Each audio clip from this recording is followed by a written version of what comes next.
A boy named Ira loved playing a dark fantasy strategy game called Eternal Nations. Even while staying in the hospital, he kept playing on his computer. One day, while playing as usual, his body suddenly felt heavy. Everything around him went dark and he felt like he was sinking deep underwater. When he finally opened his eyes, Ira found himself in a cold, cloudy forest. He was sitting on a stone throne. The air was fresh and everything looked real. Before he could figure out what was going on, a woman stepped out from the shadows and spoke to him kindly, like she'd been waiting. Ira recognized her right away. She was Odino too, a beautiful elf from the game, his favorite character. She looked just like she did in Eternal Nations, and she called him my king. It seemed like he had somehow been transported into the game world. Onai smiled and told him not to worry. She called him by name and said she remembered all the things they had done together in the game. Ira had once beaten the hardest level using the most difficult civilization, Minagra, which was known for being dark and cursed. Because of that, he had become one of the top players in the world. Bodhi had always been his main companion in the game, and now she saw him as her real king. Hearing this made Ira emotional. He was touched to finally speak with his favorite character face to face.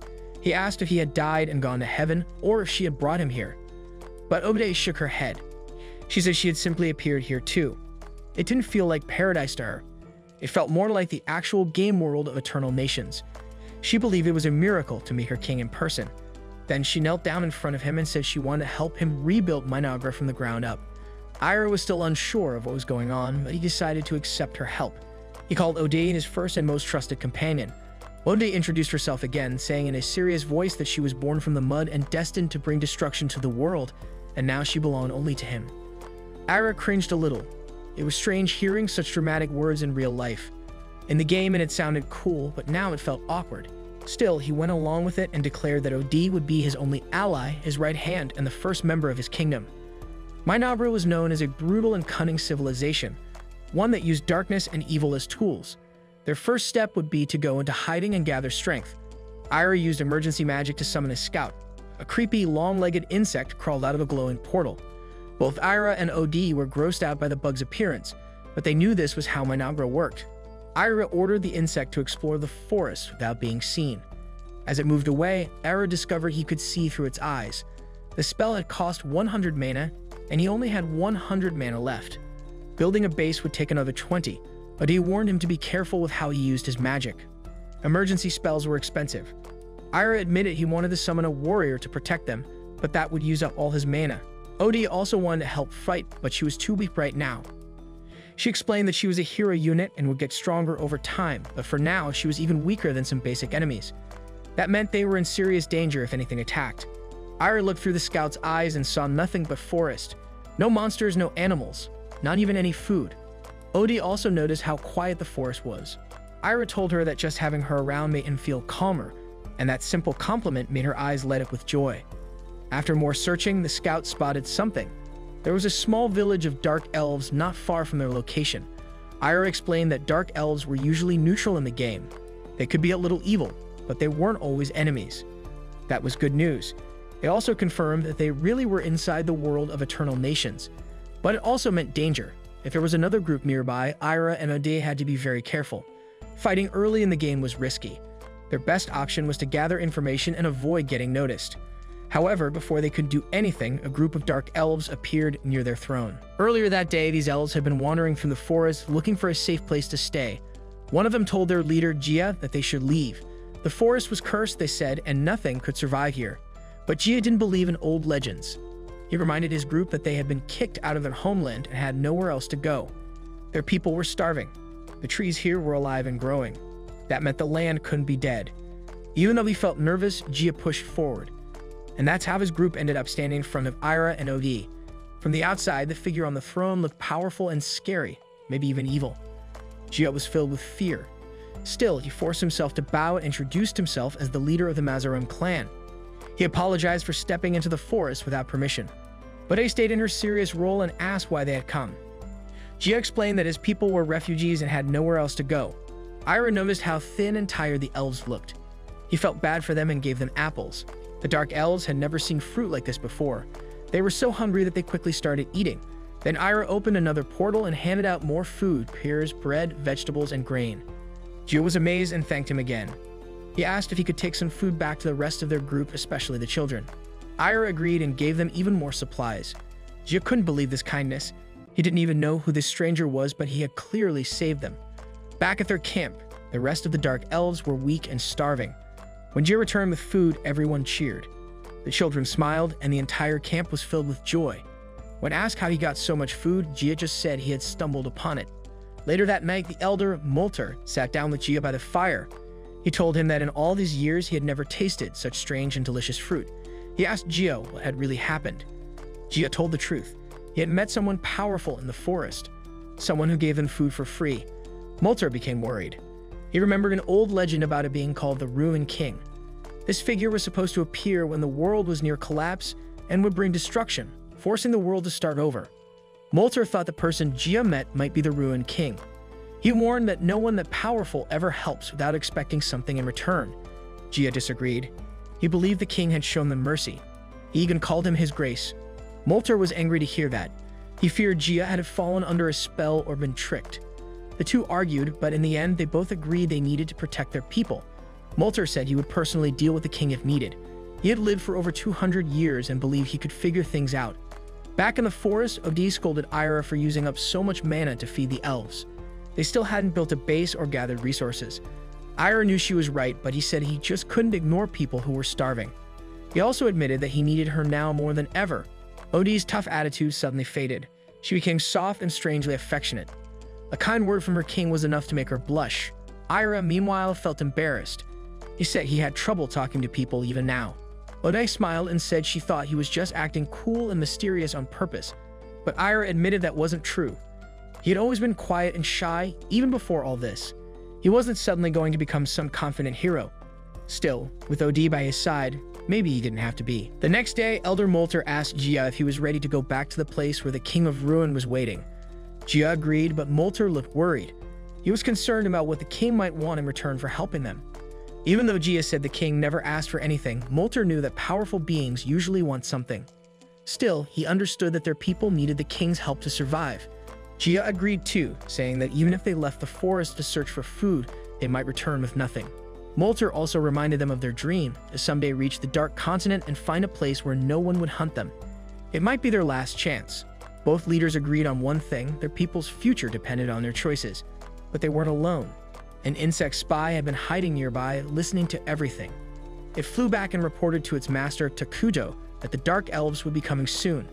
Takuto had already guessed the elves couldn't carry all the food he gave them in one trip. He worried that having outsiders with different cultures and technology nearby might lead to trouble. He secretly hoped they would just take the food and leave. One of his biggest concerns was his struggle to communicate clearly, which could lead to misunderstandings. Seeing his worries, Odino offered to handle talks with the elves, which would also make the king seem more powerful. That night, Gia and Elder Molter met with the King of Ruin. Molter introduced himself and thanked the king for feeding his people. He then asked for the king's name. Odino looked at the king, who gave a small nod. She introduced him as Ira Takuto, Lord of the Apocalypse and King of Ruin. She made it clear they had to speak to him with full respect. Gia was clearly impressed. Odino also introduced herself, and Molter promised to remember both their names forever. Takuto watched quietly, happy that things were going smoothly. Odino told the elves they could take the food and leave, but Molter asked how they could repay the king for his kindness. Odino quickly said they had nothing worthy of such a powerful ruler, but her tone changed. She became suspicious and asked if the elves were hiding something or plotting behind kind words. The mood grew tense. Takuto whispered something to Odino, trying to calm her, but she snapped, calling the elves bad negotiators. She threatened to kill them if they caused trouble. She even shouted that their heads would look good on spikes.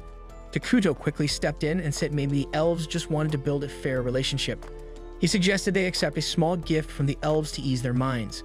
But they turned back to the elves and said the king would accept a token of thanks. The elves looked relieved. Takuto guessed that Elder Molter had feared a hidden cost. Since Takuto had an evil reputation, it made sense that the elves expected a trap. Odino scolded them, saying the king was not some evil spirit. Still unsure what to ask for, she finally said she wanted the elves to tell them everything they knew about the world outside the forest. Molter agreed. Odino also said that once their deal was complete, the Mazarim clan had to leave the forest. Gia was clearly upset by this, and Takuto noticed how easy he was to read. Molter calmly said they wished they could stay, but if they had to leave, they would obey.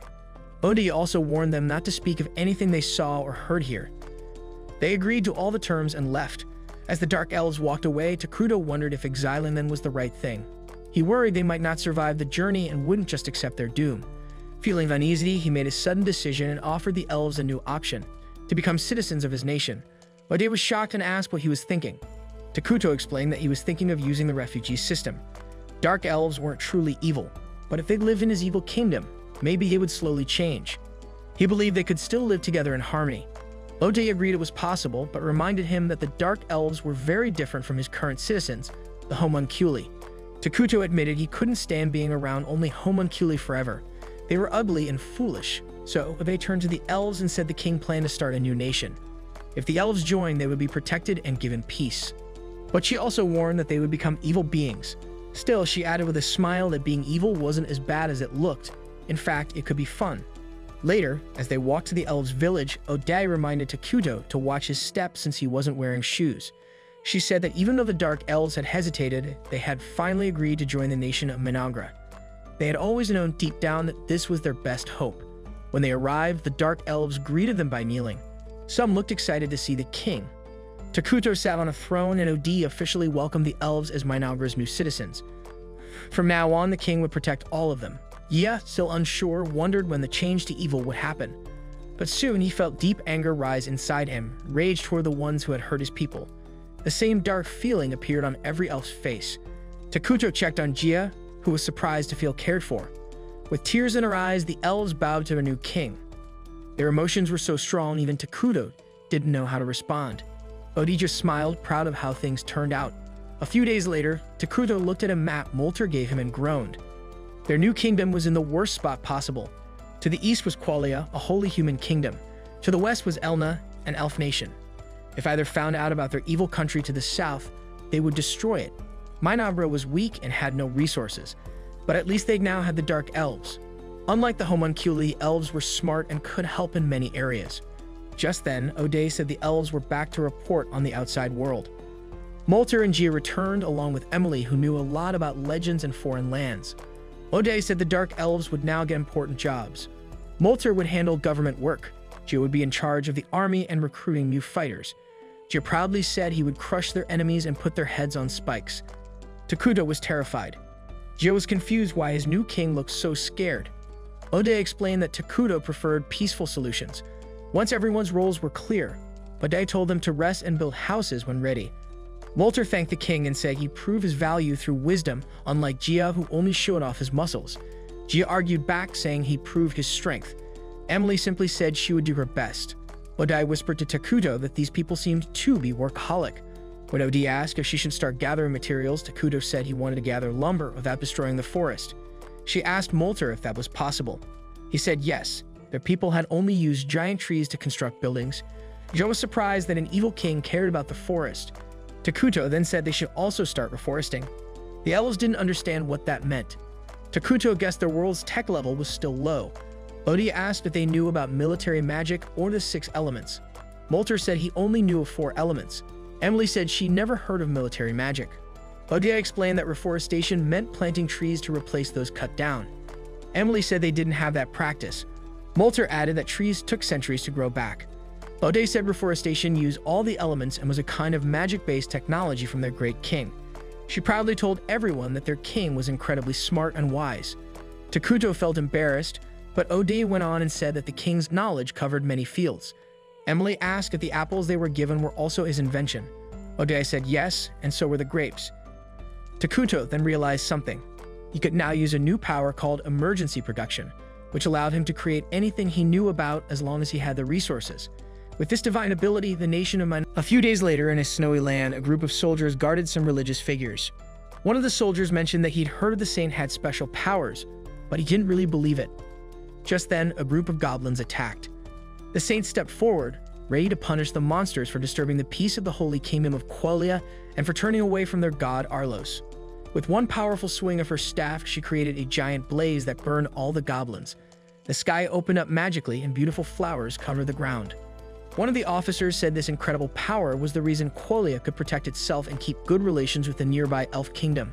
This saint was known as Saint Selena of the Flowered Burials, one of the 7 great saviors of the Idagia continent. She burned her enemies and sent them off with flowers. After the battle, the cardinal said he had already sent paladins to nearby villages. But Saint Selena mentioned a scary prophecy about the cursed lands. She wanted to send paladins there too. The cardinal refused, saying the central would never approve such a mission. But Selena insisted. Finally, the cardinal gave in and allowed it under his personal command. As he walked away, he muttered insults about her, calling her a village wench. Meanwhile, in the cursed lands, Odino was encouraging people to start building the nation. They worked on making the throne for King Takuto and finished a council chamber for him. Odino was so excited, she believed Minogra would one day rule the land. The elf administrators gathered for a council meeting. Emily gave the king a royal outfit and Odino said it was time to talk about domestic policies. But Takuto seemed more interested in admiring his clothes than discussing serious matters. Embarrassed, Odino suggested they discuss the details first and only ask the king about the big decisions. First, they talked about which buildings to construct. Gia said they had already started clearing land. Odino said the first project would be a food production facility because no one could fight on an empty stomach. Molter wondered if the king could just make food using his powers. Odino was offended by the idea of their great king working like that every day. She also pointed out that as the nation grew, they would still need a system to share the food. After Molter apologized, Odino showed them a strange plant, a meat tree. The tree could produce meat that tasted like human flesh. Molter wasn't sure if people could eat that every day, but Odino said it was just a start. Takuto also said that different people had different tastes. Emily would handle the meat trees and the food storage. Suddenly, the tree spoke in a creepy voice. "Be nice to me." Emily freaked out. Next, they discussed research. Odino said they needed to develop military magic, a powerful type of magic that could destroy large armies and change the land. Molter and Gio were amazed. Takuto said it wasn't hard to research and could be done quickly. Molter was excited and took charge of the project. Then they moved to the military. Gia said they needed an army, but Takuto said not yet. Odino explained that armies use up resources but don't produce anything. Gia agreed but reminded everyone that they had bounties on their heads. The king then decided they would create a hero, a strong individual who could defend the nation. Odino explained that heroes were powerful and didn't cost much to maintain. Gia asked what a hero was exactly, so Odino explained that heroes had special powers and could fight whole armies by themselves. There were rules to summon them, but soon they'd be able to call one. Takuto added that building a hero was better than raising a full army because they didn't want to attract too much attention while their kingdom was still weak. After agreeing on that, Takuto admitted he was actually having fun talking about policies. He also noticed the nation's mana reserves were doing well, which meant the people were happy. In Minogra, the more joyful the citizens, the stronger the kingdom becomes. A ruler's job was to lead people toward that happiness. Back in the Holy Kingdom of Quolia, a warrior named Lonius was praying when he was interrupted. Another man, Vertil, barged in without respect. Lonius hid a ring inside his robe, but Vertil joked about it being a wedding band. When asked about his family, Lonius admitted his wife was named Marcia and his daughter was Mina. Vertil teased him but got serious when he learned a high-ranking paladin wanted the information. Lonius explained that they were being sent to investigate a vision Saint Selena had. If successful, it could earn them favor with the southern government. Vertil complained their unit was too small. They were just 2 paladins who had to hire mercenaries. Lonius agreed but said they had no choice. As they left the building, some soldiers saluted Chief Lonius. Vertil, seeing the troops, got more excited to get the mission done. Even if he was lazy and disrespectful, Lonius knew Vertil was still a powerful ally. Back in Minogra, things were going well. Takuto watched proudly as everything developed. He had seen this part of a civilization's growth many times in the game, but now it was real, and that filled him with joy.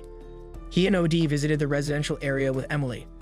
The Dark Elves were experts at building tree houses, but most of their energy had gone into the meat trees so far. Still, the trees were growing and the storage was almost done. Emily also said the magic research team had started working and a water source had been found nearby. They might build an aqueduct. Right now, the king's house also served as the administrative office. It wasn't ideal, but they were doing their best with what they had. Takuto was impressed with everyone's hard work. The once starving Dark Elves were now healthy and lively. Emily nervously asked if the king was pleased. Takuto smiled and said he was happy to have them as citizens. Overcome with emotion, Emily cried. After calming down, she said the meat trees were almost ready for harvest, thanks to the tools the king had given them. One of the trees, in a creepy voice, said its meat was nearly ripe, which gave her chills. But Odino was thrilled. They finally had enough food. Emily then offered to show the water source. On the way, she felt something strange. When they reached it, Molter and Gia arrived to help inspect it. Unfortunately, the water looked bad. Molter agreed, but Odino drank it and said it was fine. The elves were surprised. Bode explained that since this land was now part of Managra and changed, the cursed lands help evil beings and harm the good. When the elves drank the water, they felt stronger. Takuto said that soon all of Managra would be like this, making the territory perfect for defense. Molter noted that the land's transformation would make it easier for enemies to find them. Because of that, they needed an army. Ode calmly reminded them again that they were making a hero. Molter admitted he didn't understand what they meant before, so Ode showed them. Dark magical tendrils extended from her back and sliced through the trees behind her. She revealed that she herself was a hero. What they saw was just a small taste of her power. Heroes could destroy armies on their own. Takuto explained that heroes grew stronger over time, even without doing anything. For now, Ode alone could protect the nation. Still, he scolded her for damaging half the forest. The elves were stunned by her strength and became even more devoted to their king. They swore to build a palace for him. Takuto didn't care much for having one, saying he could live in a normal house. The elves were shocked. How could a king live like a commoner? Bode explained that while palaces were costly, they could generate resources and increase happiness. Takuto then admitted that he had once dreamed of a floating castle, and now the idea of a palace didn't seem so bad. The elves were amazed and began to believe that with this king, even something as wild as a floating city might one day exist. Once more, they knelt before him and pledged their loyalty. They prayed for Managra's future. Takuto, embarrassed by the praise, encouraged them to keep building the kingdom step by step. That marks the end of today's animerecap. If you enjoyed the video and want more of it, please support the channel by leaving a like and subscribe. Let's help us reach a current goal of 10K subscribers.